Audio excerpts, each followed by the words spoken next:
Welcome back to Trending in Education. It's been a little while. We took a bit of a break. You can't hold us back. Don't call it a comeback. We've been here for years. What we like to do every year is kick off with our trend spotting show. This is a trend spotting podcast, and this is the episode where we list our trends that we're tracking for 2023. There are, in fact, 23 of them. So this is 23 trends for 2023. This podcast is Trending in Education, so they'll have a learning orientation to them. I am Mike Palmer, your host.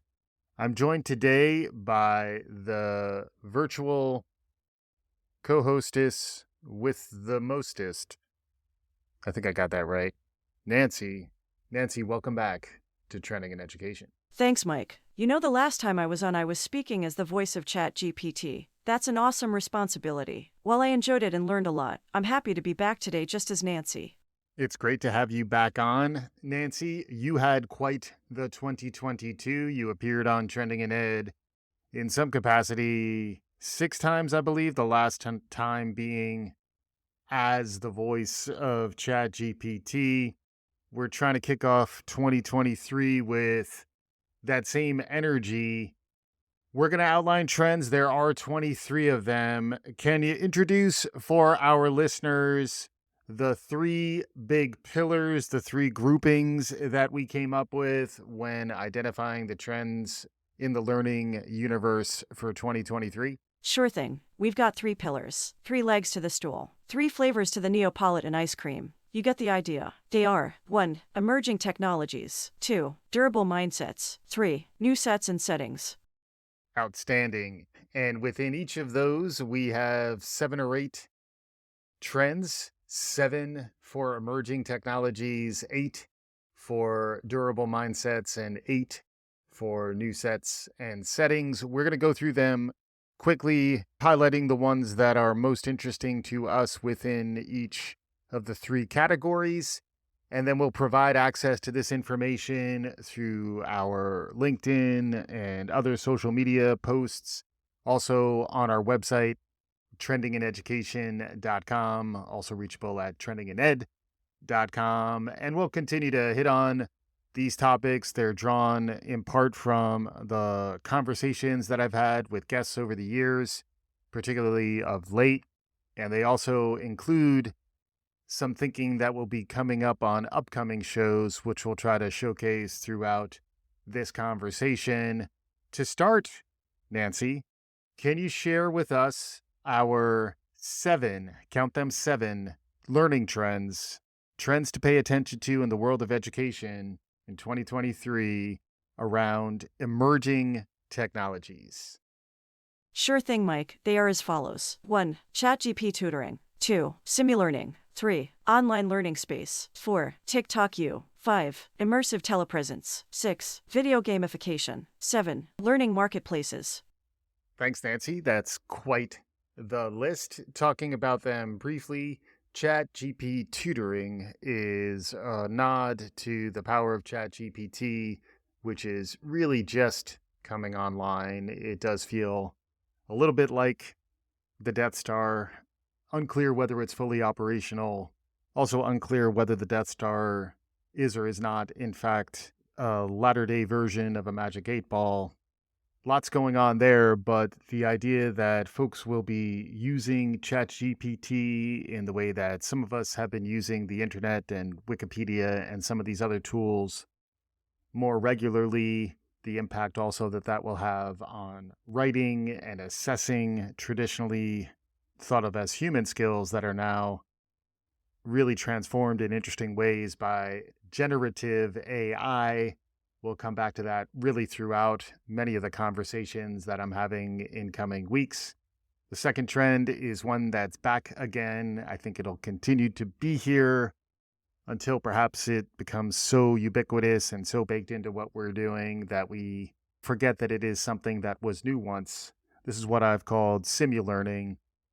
The idea that the new immersive technology of virtual reality will enable learning environments, learning experiences that are new and transformative and different and will make an impact in teaching some of the durable skills that we'll talk about a bit as part of today's episode, and then also teaching more technical skills like flying an airplane or operating advanced technology that isn't accessible everywhere in the world. These simulations will continue to get better, and the main challenge, in addition to developing them, will be understanding how to integrate them, understanding where and when they might be able to be inserted earlier and earlier into folks' learning experiences. It's a really interesting time to think about simulations, VR, the metaverse. Steve Grubbs, who's been on the show, is doing really interesting work in higher ed with the concept of metaversities. We'll continue to explore these ideas and more as really we come around to my third trend here for emerging technologies, which is what friend of the show, Elliot Felix, has been referring to as the online learning space, which is that the way humans think about space. Elliot has an architecture background. Online learning is now thought of spatially. It is a place where new and emerging environments are going to be on the rise, and it's something that we'll continue to tap into, ideally experiment with, and bring experts onto the show who can give us perspective. The fourth trend is what I'm calling video gamification. Nothing particularly new now, but I think the timing is continuing to be right. In some ways, these trends are indicating things that are picking up momentum. Video games and the integration of them into our learning ecosystem, whether it's through esports or through adding game mechanics or teaching students how to design games or exploring motivation, feedback loops, psychology, character development. A lot of what we're seeing now in terms of training chatbots is borrowing heavily from work that's been done in developing video games over the years. It's an area that I hope to get some more experts on the show for conversations, and it's also an area where I'm hoping to ramp a little bit more on my skill set. Right now, my 4-year-old is mostly video game free in his life, but I know that is destined to change. Dad's played video games his whole life. It's time for me to ramp up and be thoughtful about where they can be integrated, where they may be damaging, and where it's all complicated. Speaking of complicated, we're also talking about our fifth trend here, which is TikTok U. This is the idea that new media formats like TikTok are influencing the content formats that instructional designers, subject matter experts, teachers, folks who are trying to impact the world with the knowledge they can impart. What platforms are they going to? Increasingly, they're going to go where the eyeballs are. The eyeballs increasingly are on TikTok and other emerging social platforms. It's interesting to see how much learning is emerging there. We had Justin went on in early 22 to talk about some of this from a Gen Z perspective. We're hoping to continue to get those perspectives on the show moving forward. Sixth trend is immersive telepresence. This is the idea that we can be anywhere and still be connected and plugged in with varying degrees of depth, ranging from being face-to-face in the same place to just communicating through chat or text message or engaging just by phone or in an immersive VR context. All those things are there. They can be as fully immersive as they need to be, but frequently folks are gravitating towards the simpler, more protected formats, for lack of a better word, where you don't need to be on camera, you don't need to be on voice necessarily. Folks are becoming more refined in their understandings, and they're starting to map increasingly their learning experiences to the ways in which they can engage. This is especially true for adult learners and enterprise learning, lifelong learning, which are other trends that we'll touch on. Last, in terms of the emerging technologies, is the whole spate of learning marketplaces that are emerging. The idea that learners will go exclusively to YouTube or expect their formal education in K-12, early childhood, and higher ed to be spoon-fed to them, I think is changing. Increasingly, folks are finding that they can sort and filter through the emerging platforms that are out there to find the just-in-time skills that they need to be relevant really throughout their lives, beginning early in perhaps this TikTok U setting or something video game related. Those mindsets will continue to evolve. Those learners will be reached in new ways. We'll continue to talk to the folks who are providing those learning marketplaces as we continue to think about what opportunities emerge when learning is more affordable, accessible, and powered by the best and brightest from truly around the globe. That's the emerging technologies set. Thoughts, Nancy? That's quite a list, Mike. I look forward to learning more and engaging with all of them. Perhaps it's a recency bias, but ChatGPT feels like the real game changer in this list. More broadly, generative AI is reaching maturity as a technology, and the release of ChatGPT feels a bit like a Gutenberg Bible moment for AI now that everyone can get their hands on something that previously had only been available to an elite few. Absolutely, Nancy. And that's something that we'll be tracking, getting into conversations with quite a few different folks about not just the technology itself, which is interesting, as well as its use cases, but also the mindsets necessary on the human side to make the best use of this technology. That brings us to the durable mindsets, which are the second pillar, the second chunk of 23 trends we're going to look at. There are 8 of them. They are built around the idea of mindsets and durable skills. The idea here is that there are frames of reference, ways of thinking, ways of understanding the world around us that are more durable and set up for success in a world of continuous transformation, continuous disruption, VUCA, Bonnie, you name it, all the different acronyms, throw them at you. The world will continue to be tricky and will require a lot of resilience and adaptability. That type of language appears throughout the mindsets I'm about to outline. The 8 trends to watch in 2023 will be resilience, post-traumatic growth. I'll talk a bit about the distinction between the two in a second.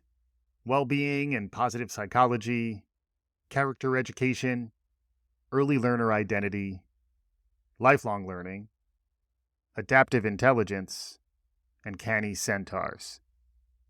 In terms of these trends, the first 2 are closely interrelated in that resilience is the ability to persevere despite challenges, not relenting, continuing even though it is hard. It's something we're going to continue to recognize and showcase and ideally learn from. It's something I think we've all experienced in recent years. And then the related but slightly different concept is that of post-traumatic growth. And this is a reframing of post-traumatic stress, which is real. But there's another frame of reference here, which is that after the trauma, there is an opportunity for growth. And for those who fully experience the trauma and in some sense are less resilient, there is even more opportunity for growth to a point. And then there's a point at which the trauma is too great and you actually cannot overcome. And that's where we'll also be looking at where we're helping, where we're protecting, where we're bringing folks new thinking about well-being, character education, all these things. I included a trend around early learner identity because I have an early learner in my midst. I can't ignore what I'm seeing before me. It is truly remarkable. It is the beginning of lifelong learning, which is the other trend we're talking about here.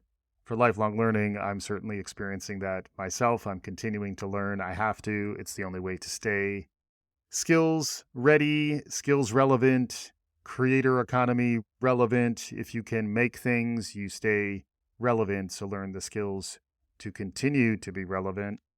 Adaptive intelligence is a term I borrowed from Robert Sternberg, who was on the show a little while back. He was talking about the idea that there is a lens to intelligence, which is, are you actually making the world better for those who will pick up on it after you're gone? What will you pass on? What kind of impact will you make in the world? This is also a place where the conversation I had with Celine Coggins about the legacy years for Gen X, How do we make an impact? What can we do to truly drive the future in a positive direction? Gen X has been silent, invisible, Jan Brady, you name it, but we are at a point in our lives where we either make that impact, we demonstrate that adaptive intelligence. In some ways, we've demonstrated many of the skills and the mindsets that allow us to thrive to get to this point in our lives. But what's next? How do we make that impact? How do we help steer and do so in a way that is thoughtful and positive, I would hope? And then the last trend within durable mindsets is that of canny centaurs. This is the one I've been talking about at least since 2020. We're finally coming through with this trend. I couldn't leave it off because with ChatGPT and DALL-E and Midjourney, image generation, other generative AI tools will be built off of many of these platforms. OpenAI is driving a lot of this on the back end. What will that mean to makers? What will that mean to the future of work? What will that mean to our education curricula? It's an interesting time to think about whether technology should be allowed into certain contexts, when it should be limited. I think about that certainly as the parent of a young child, but interestingly, ChatGPT was recently banned from New York City school system.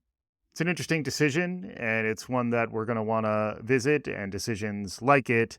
But regardless, the humans who are playing with their heads up and are thinking about these new and emerging technologies, not in the abstract, but in a roll up your sleeves, make something, make to know, which is a turn of phrase from friend of the show, Lauren Buckman. Without being able to make things, play with them, experiment with them, you may miss opportunities to plug in to new capabilities.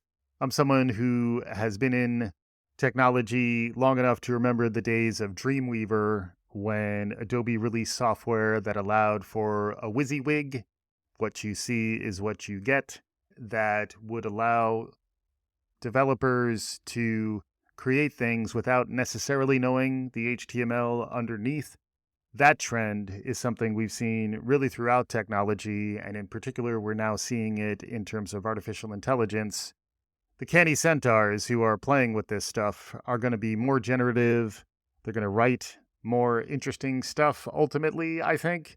And it's all going to be powered by this elaborate dance, very reminiscent of the dance you and I are engaging with here, Nancy. Thoughts on the durable mindsets? We're in the midst of several concurrent technology revolutions. At the same time, folks are suffering out there and are looking for personal growth and fulfillment in new ways. It's fascinating to think about how we should be educating our youth and how we should be supporting human flourishing, even as we're surprised and amazed by what technical innovation brings to bear. It's certainly a fun time to do a podcast like this. It most definitely is, Nancy. And to round out our list of 23, the new sets and settings that we're looking at, borrowing this terminology from a really interesting book, How to Change Your Mind, by Michael Pollan, who's a really interesting nonfiction writer who, in this book, explored psychedelia and how to make the most of that. He talked about the importance of set, which is really like your mindset. Where are you coming at this from? And then also setting. Are you in a supportive, controlled environment, or are you in a more chaotic, uncontrolled, potentially unsafe environment? I think increasingly that's the way folks are going to be thinking about learning, most likely psychedelics aside. So I think this is a place where new settings will be emerging. We'll be thinking about the increasingly polarized and politicized world where learning is happening. And then within those contexts, how can we design settings that help nurture the best and the brightest in us, and also take into account the complexities and the ways in which the world has changed in recent days. The first of these 8 is polarized learning zones. First and foremost among these, which is very much top of mind to me these days, is that of New College of Florida, which recently has become a target of the DeSantis administration. As luck would have it, I've had a few interviews with folks from New College. Dr. Pat Oker, who is the president of New College. That interview will be coming out shortly, as will an interview with Aaron Hillegas, a fellow alum who I went to college with back in the 90s. who is now heading up the data science program down at New College. I interviewed with them back in December when things were less polarized, and now, like it or not, New College has become part of the national conversation about education. This is where I talk about polarized learning zones. They don't have to be, they probably shouldn't be. Best case, we're able to stay above the fray and allow this hurricane to blow past safely. But it's a challenging time, and it's a time where I'm certainly thinking about my alma mater. You'll be hearing more about that, but we'll also be hearing about how politics continues to impinge on how we think about education and how do we protect against it, but also how do we just understand it and engage with difference, ideally avoid too much polarization, and continue to engage and hope for growth.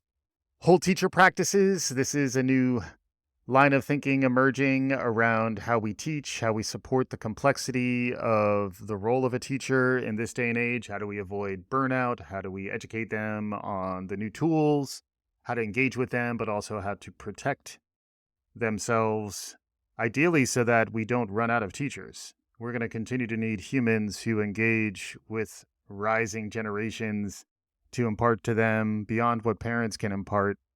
What does it mean to be human? What does it mean to contribute to society? What does it mean to learn, develop the identity that I was talking about earlier? All of that will be emerging.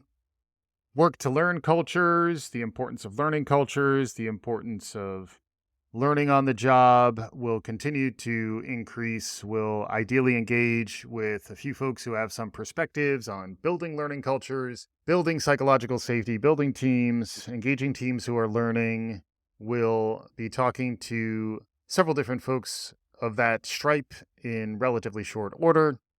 Next is blended small batch learning. This is the idea that with new contexts emerging around immersive telepresence, among other things, folks can decide what social context and what technology profile, what modes of engaging they want when they are learning. I think increasingly this is going to resemble WhatsApp chat, group text message, Slack channel, at least as an underpinning of other modes of learning, some of which are likely going to mirror how we engage in work, which will be through platforms like Zoom, through platforms like Discord, through things like podcasts that you're listening to. Folks will be crafting their own concoctions. Ideally, the curation will continue to get better, continue to improve. This is a place where I'm hoping we can provide tips and tricks for folks who are looking to really tailor their learning experience to the emerging capabilities, the emerging products and marketplaces, and the emerging skills ecosystem that is pretty tricky to manage. So hopefully listeners will get some value from that.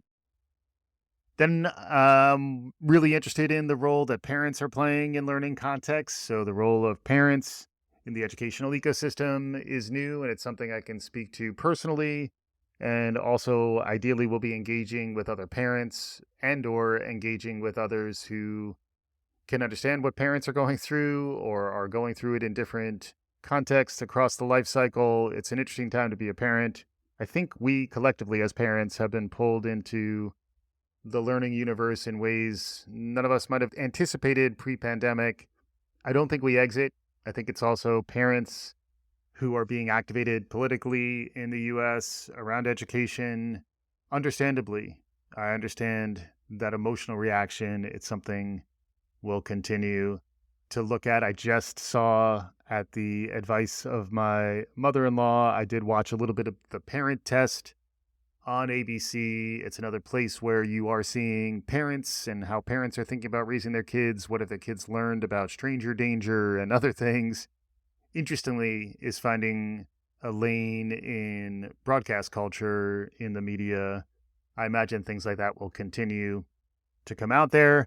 We are going to see both sides of a backlash. Technophiles who are lauding the advances like ChatGPT and the metaverse and the blockchain and Web3. There are going to be folks who are saying it's transforming everything immediately. And increasingly, there will be a backlash among those who are choosing to opt out. It is a place where, having just gone to a 4-year-old pediatrician visit, I was probably allowing my son a little more screen time than I should. Now, at least I know it's against doctor's orders, and it is something for us all to really navigate. You learn more typically by being exposed to more through these new technologies, but at what cost? At what level is our socialization suffering? At what level is some of this more developmentally appropriate as folks get older?